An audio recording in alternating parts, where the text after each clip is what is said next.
Assalamualaikum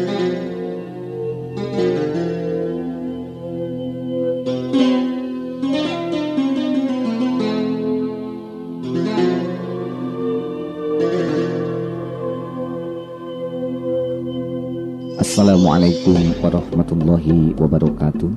Alhamdulillahilladzi anzala sakinata fi qulubil mu'minin liyazdadu imanan ma'a imanihim. Allahumma shalli ala Muhammad wa ala alihi wa ashabihi ajma'in. Amma ba'du. Para pendengar yang budiman, sesudah kita bahas betapa ketentraman itu hanya satu jalannya, yaitu dengan mengenal Allah, dengan mengingat Allah. Hari ini kita akan belajar teknisnya bagaimana. Karena Allah itu bisa dikenal dengan beberapa jalan. Yang pertama adalah dengan mengenal diri kita. Man arafa nafsahu faqad arafa rabbahu. Barang siapa yang mengenal dirinya sendiri, insya Allah dia akan mengenal Tuhannya. Kalau kita bercermin, sayang sekali kita hanya bisa bercermin melihat topeng kita. Seharusnya lebih daripada sekedar melihat mata. Ya Allah, ketika melihat rambut, Engkaulah yang menciptakan rambut ini. Betapa hamba ini tidak sanggup menciptakan sehelai saja rambut. Tidak kuat menahan kalau uban akan keluar.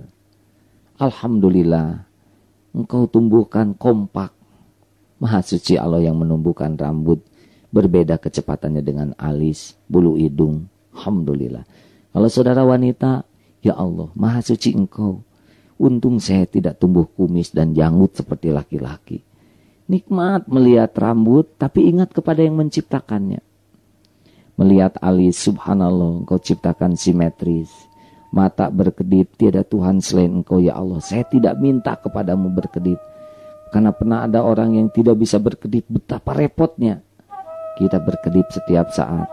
Dengan air mata yang disiapkan, subhanallah.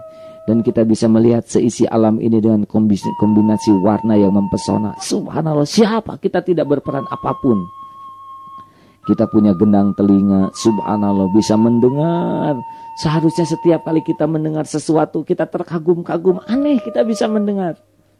Lidah kita dengan gigi kompak. Air ludahnya pas, tidak terlalu banyak. Bagaimana kalau air ludah kita melebihi kapasitas? Kemana-mana kita harus bawa ember untuk menampungnya, bawa lap, aduh tentu repot. Atau dasi kita diperbesar. Nah, untung air ludah dicukupi, gigi kita juga, dan lidah dengan gigi kompak. Dan yang lebih menawan lagi, lidah kita seisi alam ini, sedunia ini, lidahnya sama komposisi manis, pahit, asam. Siapa yang ngatur? Apakah pernah para orang tua itu mengadakan komitmen agar lidah anak-anaknya sama? Tidak. Kita sama bisa menikmati asin, manis dengan rasa yang sama. Termasuk bau-bauan. Kita mengerti bau terasi yang mana, bau kucing yang mana, bau harum-haruman yang mana. Coba kalau hidung kita tidak kompak satu sama lain. Gagal tuh yang jual parfum. Bagi kita sari jengkol itu semerbak. Tapi bagi yang lain mual. Lidah, untung kita manisnya sama. Coba kalau tidak kompak, berantakan rumah makan, berantakan ini makanan ini. Tapi itulah Allah Subhanahu wa taala yang mendesain semuanya. Laqad khalaqnal insana fi ahsani taqwim. Oleh karena itu orang yang mengenal, cobalah lihat tubuh kita. Wah, sempurna ini walaupun ada yang cacat. Cacat itu menurut versi kita. Siapa tahu cacat itu merupakan bagian perlindungan Allah agar tidak tergelincir dalam kesombongan, agar tidak dimudahkan dalam kemaksiatan, agar dilimpahi dengan pahala sabar, agar berguguran dosa ketika dia dihina dan tetap tabah. Tidak jarang cacat itulah yang mengangkat derajat seseorang kalau benar-benar bisa menyikapinya. Tubuh ini milik Allah. Tidak layak kita kecewa sedikit pun terhadap tubuh kita.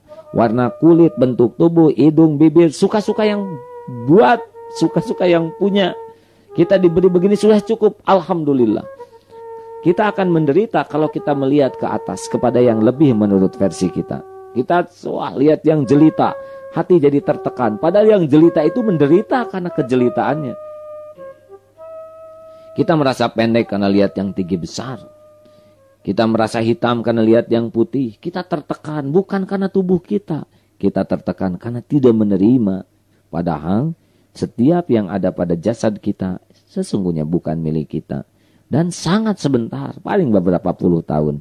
Kita harus mengantarkan jasad ini kita nikmati di dunia dan jadi amal di akhirat nanti. Caranya adalah dengan mensyukuri. Karena semua ini adalah titipan Allah. Tidak ada yang patut kita kecewakan pada tubuh kita. Suka-suka yang punya saja. Tidak pernah ada yang gagal dan cacat walaupun menurut kita kurang. Dan pada saat yang sama jangan pernah mencaci, menghina tubuh orang lain. Karena orang lain juga sama-sama milik Allah. Allah yang membuat, Allah yang mendesain.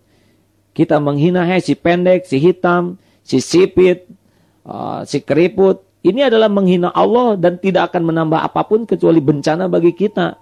Karena setiap perbuatan akan kembali kepada dirinya sendiri.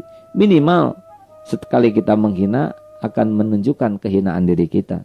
Karena orang yang mulia mampunya memuliakan, bukan menghinakan. Hanya orang-orang yang hina yang terampil menghina orang lain.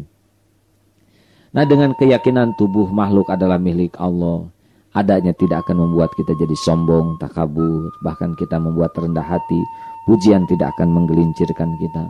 Begitupun ketika kita dihina dan dicaci, kita akan lebih sabar karena kita tahu yang mereka caci bukan diri kita, tapi perbuatan Allah dan kembali pada diri mereka sendiri.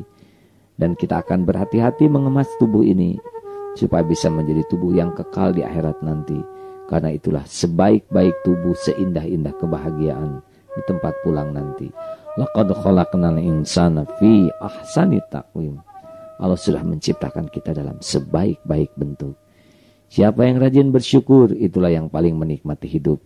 Siapa yang kufur, maka itulah yang akan menjadi bencana bagi dirinya sendiri. Selamat berjuang saudara-saudaraku. Insya Allah kita akan berjumpa hari esok bersama saya Abdullah bin Nastiar, atau cukup panggil Aagim. Wassalamualaikum warahmatullahi wabarakatuh.